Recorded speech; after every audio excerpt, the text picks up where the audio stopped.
the back of the dollar bill, there's a seal on this side. It's called the Great Seal of the United States. That's what it's called. It's their seal. Now, behind the seal, this is actually what is behind the Great Seal of the United States, is a pyramid with one eye. Now, the one eye is the sun god, Re, which is where we get the word rays, sun rays. It is the sun god.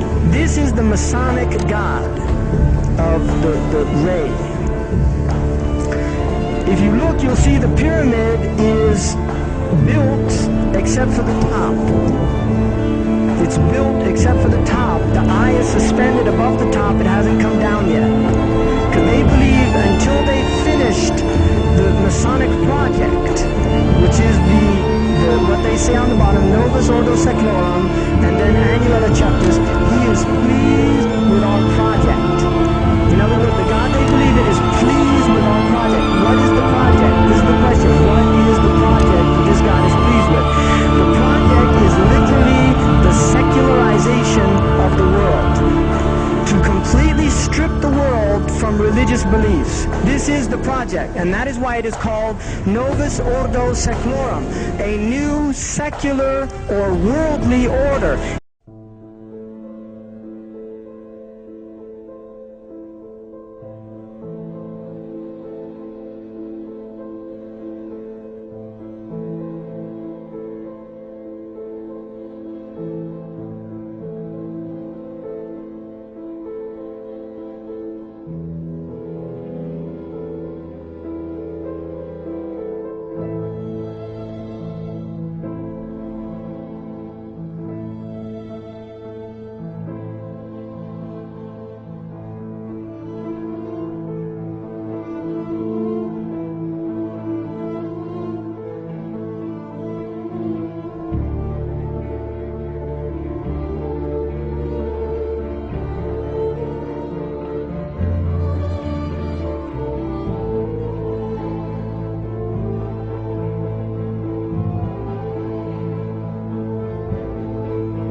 To symbol cartoons, the Masons have not left anything to chance in promoting their message of a global government.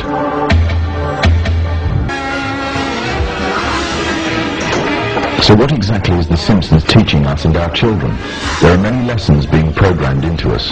These include disregard for authority, either parental and governmental, that bad manners and disobedience is the way to attain status amongst people, and that ignorance is trendy and cool, whereas knowledge is unfashionable. However, what is especially worrying is the Masonic undertones of one episode in particular.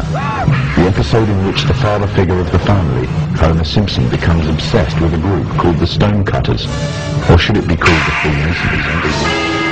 Upon joining the group, his fellow members find a birthmark on him, a mark that makes the rest of the group declare him to be the chosen one. Ah, the chosen one, whom the sacred parchment prophesied would lead us to glory. But with his newfound honor and dignity, he, Homer Simpson, fools himself into thinking that he is God. I always wondered if there was a God, and now I know there is, and it's me.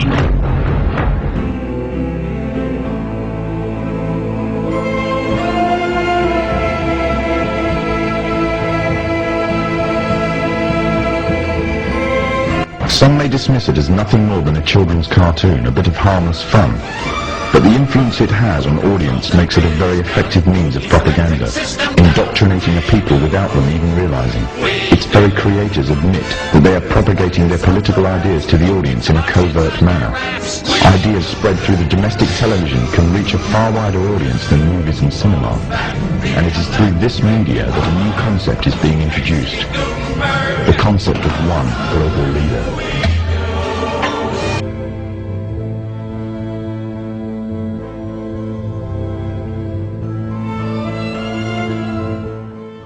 Story of two soldiers that journey to a country on the edge of India, a country that was once rumoured to contain great riches, that once belonged to Alexander the Great. Upon reaching the country, the two soldiers are captured by the local inhabitants, a people called Kafirs, named after their country, Kafiristan. When the two men are about to be killed, a necklace is discovered around the neck of one of the soldiers. Engraved on it is the symbol of the Masonic one eye. The Kafirs revere him as their god and attribute to him the divine attribute of immortality.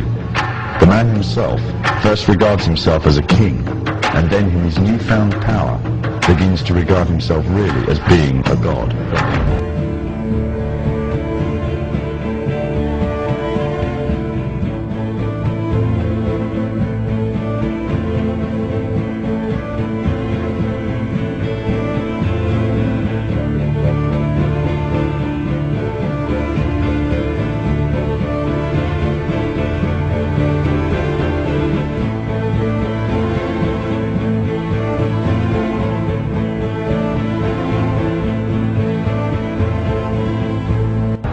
From the Muslim perspective, if not that of others, the similitudes that can be drawn from this story are very interesting.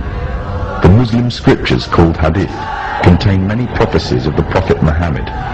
In these, it is prophesied that a man would arise from amidst the Kafirs, which means infidels in Islam, who would be recognized by his one eye and would be made a world leader, claiming first to be a king and then later to being God, and that he will seem immortal until an appointed time.